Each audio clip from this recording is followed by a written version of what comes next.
பார்த்தீங்கன்னா சூப்பரான ஊத்தப்பம் இதை நான் வீட்டில் நான் செஞ்சுருக்கேன் என்னோட ஸ்டைலில். ஸோ இது எப்படி செஞ்சுன்னு பார்க்கணும்ல. ஸோ வாங்க வீடியோக்குள்ள போகலாம். அதுக்கு முன்னாடி என்னோட சேனலை சப்ஸ்கிரைப் பண்ணி வச்சுக்கோங்க. மோர் வீடியோஸ் பார்க்கலாம்.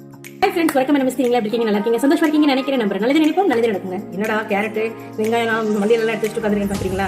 இன்னைக்கு என்னோட ஸ்டைலை நான் ஊத்தப்பம் பண்ண போறேங்க. ஸோ அது எப்படி பண்ணணும் அப்படின்னு சொல்லி பார்க்கணும்ல. ஸோ அதை தான் எடுத்து வச்சிருக்கேன். இது வந்து கொஞ்சம் மல்லியிலை நான் வந்து கட் பண்ணி எடுத்து வச்சிருக்கேன். கொஞ்சம் கருவேப்பிலை இதோட சேர்த்து கட் பண்ணியிருக்கேன். ஒரு கேரட் ஒரு வெங்காயத்தை கட் பண்ணி வச்சிருக்கேன். இதெல்லாமே ஒரு பிளேட்டில் மிக்ஸ் பண்ணிட்டு நம்ம அதுக்கு அடுத்தடுத்து நம்ம மேலே சேர்க்க போகிறோம். அதனால ஸோ வாங்க இப்படி செய்யலன்னு பார்க்கலாம். தோசைக்கால் வச்சாச்சு அடுப்பில். மாவு ஊற்றுறேன். நான் சின்ன கரண்டி எடுத்தோம்னா நான் 2 கரண்டி ஊற்றிட்டேன். எனக்கு பெரிய கரண்டி இருந்துச்சுன்னா இல்லை பெருசாகவே ஊற்றிக்கோங்க. இதுக்கு மேலே கொஞ்சம் ஊற்றி வெங்காயம், கேரட் கலர்ஃபுல்லாக இருக்குங்க குழந்தைங்களுக்கு கொடுக்குற போது. கருவேப்பிலையும் மல்லியிலையும் சேர்த்துருக்கோம் இல்லையா, அது கொஞ்சம் அப்படிதான் பார்க்குறதுக்கு ரொம்பவே நல்லாயிருக்கும்.